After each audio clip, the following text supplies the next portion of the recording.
before we start, I have three answer choices to this question. All of you are MBAs at one of the leading MBA programs in India. What do you want to do after you graduate from this program? First option, you want to make money. Can I just ask by a quick show of hands, how many of you agree with this statement? Okay. Second option, I want to make social change or have an impact. How many of you would agree with this? You can vote more than once. Okay, almost a similar amount, about 75% I would say answered yes to both questions. And the third choice, it's not I want to do both, it's the third one. I want to create impact, and through that, maybe get self-advancement. Okay, so about 50% are answering yes to this. Now I know a lot of you have a question on your mind, which is, are these mutually exclusive? Why can't I do all three? So this is the context of what we're talking about today. So another way to look at this, a lot of you may have heard the statement, greed is good, right? It's considered a tenet of capitalism, that through pursuing self-interest, you can often do a lot of very interesting things. At the same time, Mahatma Gandhi's talisman, non-violence, that's also something that many of us have been taught to believe. So I won't ask this question, but this question was asked of 200 Delhi University students. And these are the answers that we got. So you can see to the first question, do you think that greed is good? And these are all, by the way, people who work in street theater, in social change. So, your average, young, socially conscious, liberal Indian. And almost 50% of them answered yes or maybe, which means they accept the capitalist logic. At the same time, to the question of non-violence, and a lot of people are cynical and skeptical, but you can see in our country, more than 50%, if you consider this poll to be representative of your age group, are answering yes, right? So is this necessarily a fundamental choice, or is it possible for us to do both of these things? So this is what I want to explore.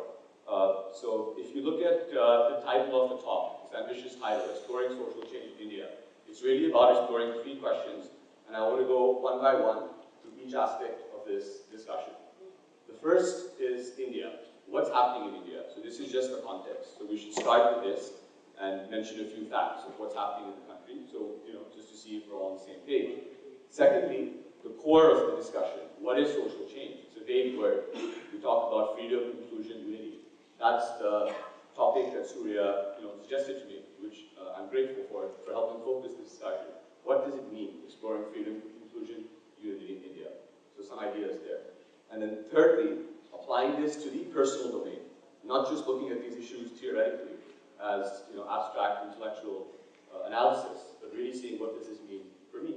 So in this order, starting with some hard facts, getting into some frameworks, and then hopefully at the end, applying this to ourselves. So let's start. So what's happening in India today? What I want to talk about here is basically some fundamental changes that have happened in this country, right? All of us are very young in this room. Most of us are, coming from the generation that is yet to make our impact in this world, and that's different from our parents' generation. So this is an exercise that was carried out by some folks in the government, in the Planning Commission and the Finance Ministry, as part of the 12th plan. They're discussing what has fundamentally changed in India. What is it different now from what it was, let's say, when our parents, were in their 20s and their 30s? And very basic, obvious facts. So we'll just go through it quickly. So after independence, right, you can see that statement. The bulk of our population is living in rural areas and was based, mainly focused around agriculture. What is the reality today? Soon, more of our population will be in urban areas than rural areas. And of course, services are nearly now 50% of our economy. So a complete sea change in terms of how we think about what's happening in our country. Secondly, primary education. Now, primary education is still important, but for a newly independent India with lots of children, it was much more important. And today, of course, we're sitting here in symbiosis. It's higher education, which is the biggest priority, right? Third factor, equity, right? We're a poor country, and historically, the perspective of the elder generation, people in the government, has always been to focus on subsidies. Even today, there's a lot of debate and discussion around subsidies versus vouchers. But the point that I wanted to make here, and which a lot of people in government are again agreeing and discussing, is that now the focus is really on skill development. Not everyone is going to get to go to higher education, so one has to also focus on this. And finally, or second to last, we're talking about technology. How does technology innovate? Now, historically, this was always considered the preserve of the state, and now, as we all know, the private sector is much more influential. So these are very, very big, major sort of changes that have happened, and I won't go into the details of any of them except for this one, because this is a fact worth mentioning. We're in Pune right now, and you know, the west and the south of the country have always been considered the centers of growth, the centers of economic growth, and also population growth. That is now changing, right? It's very much happening in the north. So this is worth sort of looking at. All of you have probably heard the phrase demographic dividend, right? Or disaster. We say we're a young country. Now what does that really mean? If you go into the actual breakup of the demographic dividend in the different states, I mean, I won't go into all of the numbers here, but essentially what it's saying is that in our lifetime, in the next 20 years, the bulk of the additions to the workforce, to the youth, are going to come from North India, from the 5 Hindi-speaking states of UP, Bihar, Jharkhand, Madhya Pradesh, and Rajasthan, which, as we all know, are the states that are growing less fast. So in the past, you had a situation where places like Gujarat, Maharashtra, other states which are having higher socioeconomic indicators were the ones that were growing fast. And to a large extent, that would help to explain the India growth story and our stability as a democracy as a middle-class nation. Going forward, that's not necessarily the case.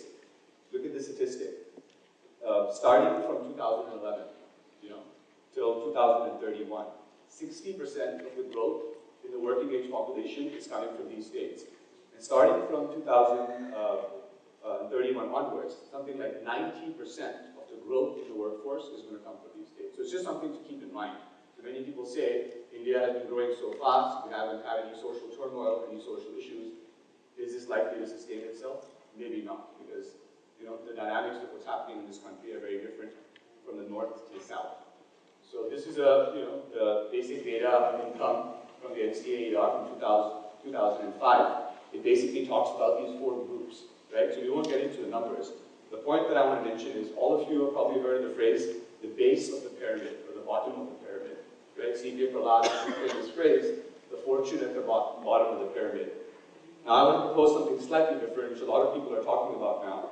Just yesterday, there was a story in the Economic Times which talked about the fortune, a fortune just above the bottom, right? So it's basically saying, I mean, I can go into the numbers and give you a detailed analysis of this, but basically people who are in that deprived segment, right? They are really people, who are they're extremely poor. What the World Economic Forum calls below $2 a day, below $1 a day, below $8 a day. It's people in that aspiring segment and people in the middle class. So that's the emerging middle. And just look at those numbers for a second. So that's still very low average family income, right? 15 to 20,000 rupees a month. But look at the size of that population. This is nearly 50% of the population in this country today and over the next 10 years. At a 14% growth rate of population, a $450 billion market today, and a $1 trillion market in another 10 years. So this is just an important point to keep in mind, that this is where the real sort of growth in the country is coming from. And of course, that's the numbers. What about the qualitative aspect of this? So some of you may have read a book, a Booker Prize-winning novel by someone called Arvind Adiga called The White Tiger, which basically talks about this phenomenon of alienation experienced by someone from the emerging middle who is unable to make it to the middle, and that frustration and what it can result in. So it's just the context to keep in mind that these issues need to be taken seriously. Only if one accepts that our country is going in the wrong direction, that things are problematic.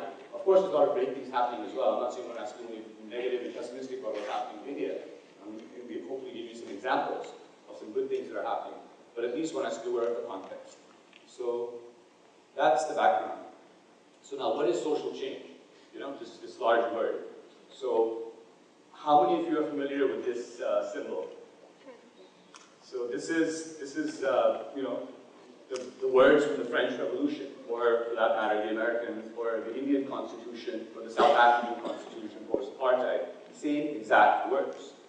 Liberty, equality, fraternity, right? What does that mean? A simple way to understand it is three big evil forces of the 20th century. Each of them was defeated by a corresponding force, and those are the three forces which sort of, dominate our planet, at least as of today. The first one, of course, was nationalism, right? In the last 50, 60, 70 years, so many new countries have been created. Of course, the idea of dictatorship, not just in Nazi Germany, but across the world, has generally been replaced by belief in democracy. And of course, capitalism broadly defeating communism, and of course our country is representing all three of these things. So this is the context at a very sort of broad philosophical level. What does it really mean? So that is freedom. Freedom is basically political issues, or liberty. Inclusion is the economic issues, right? And unity is the social issues. So it's just a helpful framework to help us think about all these different things that are happening in India, what it really means, right? So, for example, what are some of the major issues under freedom? We talk about corruption, security, foreign policy, anything that relates to your basic rights. So one way of thinking about it is Maslow's hierarchy of needs, right? And that's exactly how the French Revolution also mentions it. First, you need to have basic security and safety. If someone is killing you, you don't really think about food or something, right? So freedom. Then you think about inclusion. Once India has its independence, once the Palestinians are no longer advocating for their self-determination, once you have that basic freedom, then what? Then it's about rich and poor. You have to solve that, not just in India, in all countries. That's the basis of a liberal democracy.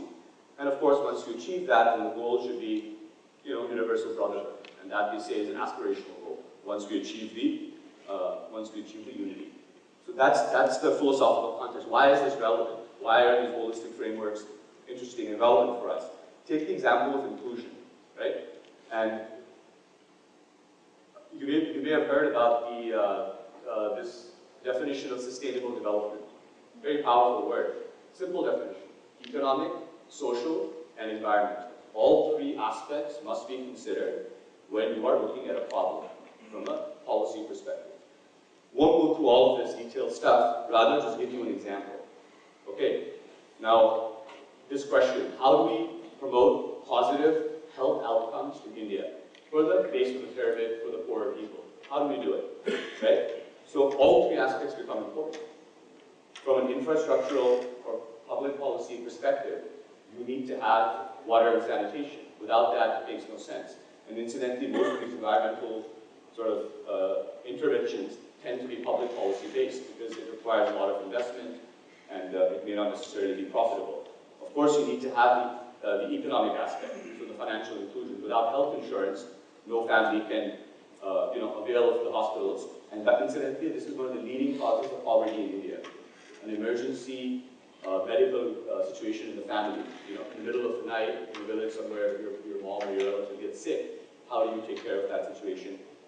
And this is what puts people into the death trap. And then, of course, this is the bit that most people actually think about, which is the outcomes themselves, the health centers, right? Where will the people go? But unless you have all three elements, right? Your malaria and diarrhea are not going to go away. There may be hospitals, people can't afford to go to them. And of course, there needs to be cheaper hospital delivery. So this is the idea, that when you start thinking of the issue in a more holistic way, and you understand, from a problem-solving perspective going backwards, with this analytical framework, it is hopefully helpful. And just jumping away from inclusion. Inclusion tends to be the easier one, right? Because it's policy issues, it's economic issues. The political issues are more sensitive. The social issues are more sensitive. How do we talk about some of those? So this is just an idea I want to leave in your head, which is the idea of Q, which is a US-based organization that does polling on sensitive social and economic issues. It just has three aspects to it. Firstly, you have to capture demographics, age, gender, region, religion, ethnicity, so you can break up the data by this. For example, if I was to do a poll in this room, like the two questions that I showed you, you may be interested in finding out if people, men and women answer differently, people from symbiosis answer differently from people from a different university, and so on. So you have to capture the demographic information.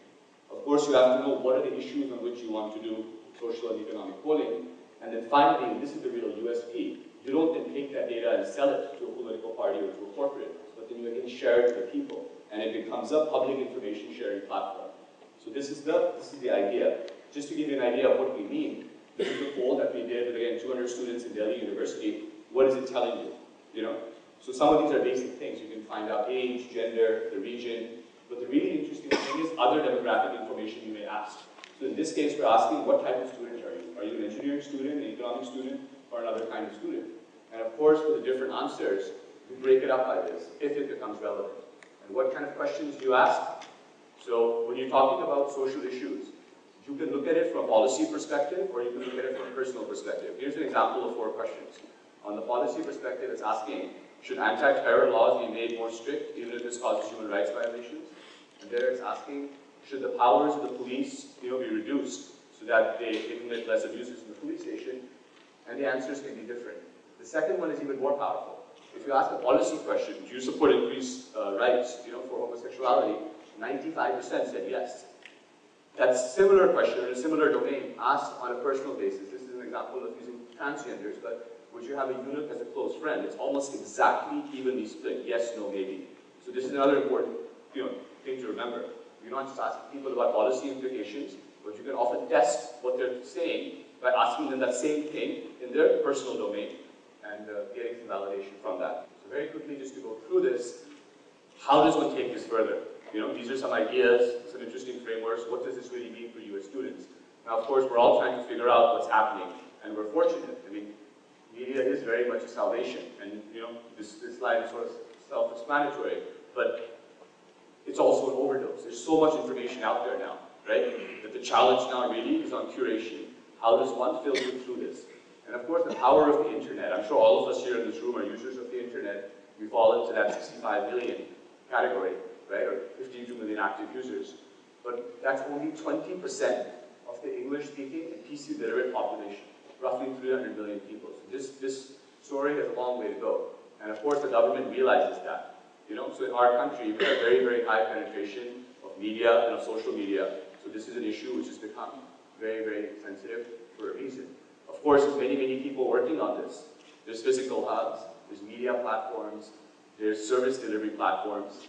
And what we try to do is just sort of talk about what are some of the different business models that people are engaging in this. And later on and during the interaction sessions, I'm happy to talk further about some of these business models and specifically also what we're doing. Finally, we're talking about the 3 different kinds of innovators, right? 3 different kinds of personality, which is if you're not a 9-to-5 corporate person, what can you be? I'm someone creative. I want to create something in my life. I'm an artist. I'm an ideas person. I want to write. I want to be a professor.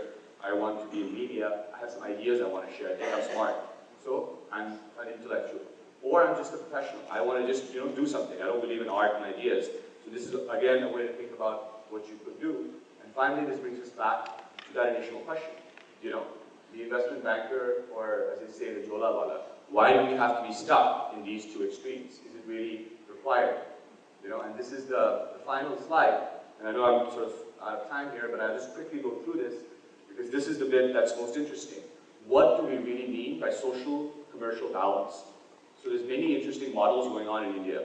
And if you go left to right, Vedanta, this is a mining company, right? This is a company that's accused of doing some terrible things, but a lot of you would have seen their recent CSR campaign, where they talk about all the good that they've done. So that is values-driven business. People wouldn't give them as much credit as the Tatas, who are a more inherently values-driven business, right? From Jamshedpur to the Nano, getting into now servicing the poor as customers. That's typically how social business is defined. But the argument that I want to leave with you is that it's not necessarily just that.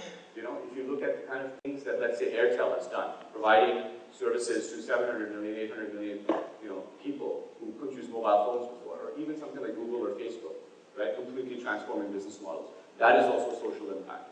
So there's many different ways to think about this. And, when we're talking about exploring social change in India, you guys, as MBAs, as people who have interest just from the issue that you're selecting, are really the ones who have the potential to do this, because, again, this is not really a fundamental choice. You can do both, and there's no one better than you guys to prove that. Thank you.